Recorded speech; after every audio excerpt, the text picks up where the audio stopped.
Mi vida, por Yeshua de Nazrat. Cartas a mi amada esposa Miriam. Autora María Medina. Voz Salvador Corazón. Capítulo 79. Curación del paralítico. De nuevo habíamos ido a pasar unos días en los pueblos de la orilla opuesta del lago.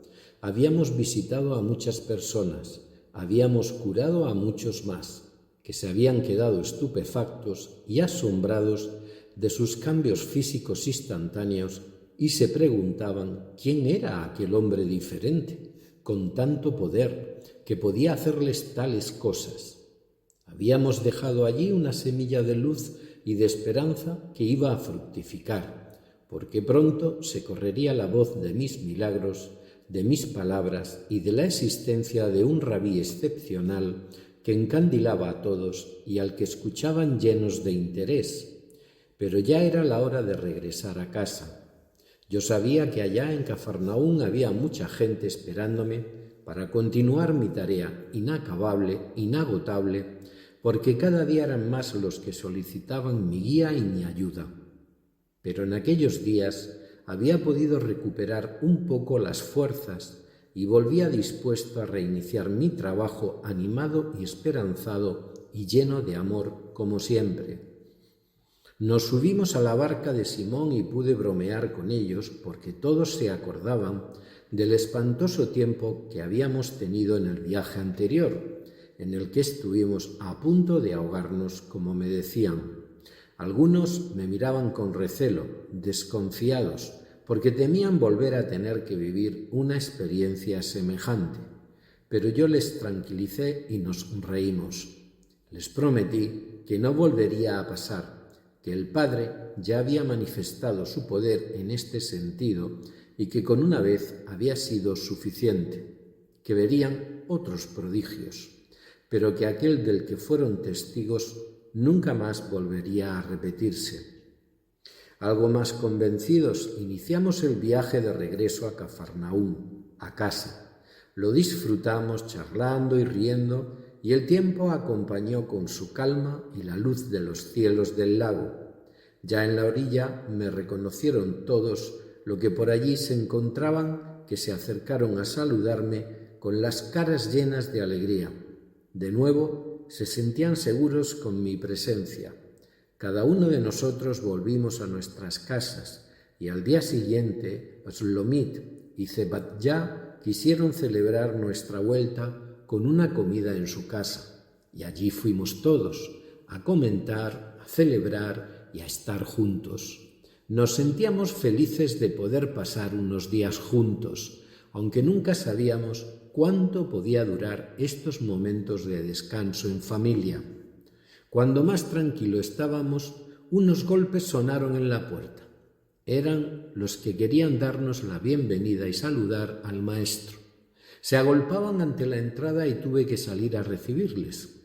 Les dije unas palabras de agradecimiento y volví a entrar en la casa, pero no se iban. Los pobrecillos estaban sedientos de amor, sedientos de luz, sedientos de ayuda. Vivía por los alrededores una muchacha etíope llamada Sara, de ascendencia judía, que me había visto realizar algunas curaciones y sabiendo que ya habíamos vuelto, se acercó a la casa, trayendo con ella a unos amigos, uno de ellos paralítico de nacimiento. Le llevaban en una camilla y venían con la esperanza de que yo hiciera algo por él. No pudieron ni acercarse a la puerta de la casa. Tal era el tumulto que en poco tiempo se había organizado. Hasta algunos fariseos y escribas, alertados por los vecinos, se habían acercado a curiosear y a espiar, como ya hacía tiempo que llevaban haciendo. Los soldados romanos, como era de esperar, también rondaban los alrededores. Al no poder ni siquiera acercarse a la puerta, a esta muchacha se le ocurrió subir al tejado. Nuestras casas eran de terrazas planas, cubiertas a veces con madera y a veces con paja. Tenían al menos una pequeña ventana para la entrada de la luz y se podía acceder fácilmente a ella por medio de escaleras que utilizábamos con frecuencia y se subieron arriba. Me llamaron a voces y ella me suplicó que curase a su amigo del alma. Era tal su convicción y su amor que accedí de inmediato. Ella fue una de las mujeres que después me siguieron por todas partes. Ella fue una de las que viajaron al sur de las Galias con vosotros, Miriam, y de las que extendieron por este lugar de la tierra mis palabras y mi doctrina. La mujer de color de la que han quedado testimonios de su paso por estos lugares. Abrieron la abertura del techo y por allí descendieron al paralítico. Y entonces sucedió lo que esta vez sí os ha sido transmitido fielmente. Me arrodillé junto a él y le dije: tus pecados te son perdonados. Yo estaba realizando aquella sanación de la misma manera en que lo hacía siempre, hablando con el alma del enfermo, sanando los errores de ésta, errores a los que entonces se llamaban pecados, y consiguiendo así la manifestación en el plano físico de la curación de cualquier enfermedad o defecto. Él me miraba anhelante, suplicando su curación, porque en aquel momento no podía entender la causa de su enfermedad, sino que solamente sentía el deseo de sanarse. Enseguida los fariseos presentes comenzaron a protestar y a decirme que quién me creía yo que era, que solo Dios podía hacer eso. Enfrentándome a ellos les contesté: ¿qué es más fácil decir y realizar? ¿Tus pecados te son perdonados o levántate y anda?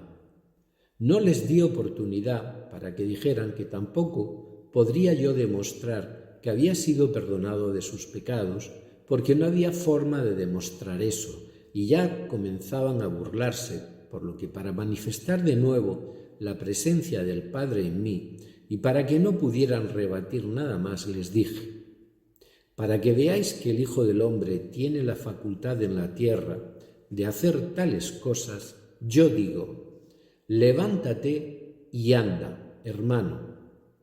Porque la sanación del alma de aquel hombre ya se había producido, y como consecuencia la de sus piernas también. Sus protestas y sus insultos crecieron y entonces sucedió lo inarrable. Vieron todos como el pobre muchacho comenzó a mover sus extremidades, comenzó a incorporarse. Yo estaba en pie frente a él y algunos de vosotros os acercasteis a ayudarle. Se puso en pie, tembloroso, inseguro, pero se mantuvo firme y comenzó a dar pasos hacia mí. Me abrazó llorando y agradeciendo con toda su alma mi ayuda. El grupo de fariseos se había quedado sin habla y al no tener ningún argumento más, comenzaron a llamar a los guardias para dispersar a la muchedumbre. El muchacho, sanado, salió de la casa rodeado por sus amigos y atravesó a duras penas la multitud que se había agolpado en la puerta, tan numerosa que hizo falta la intervención de los soldados para que se fueran, porque por otra parte no querían hacerlo, para poder ver por sí mismos lo que había sucedido. Tuvieron que dispersarles casi por la fuerza. Tanto Sara como su joven amigo fueron dos de los nuevos discípulos que dedicaron su vida a colaborar con la obra.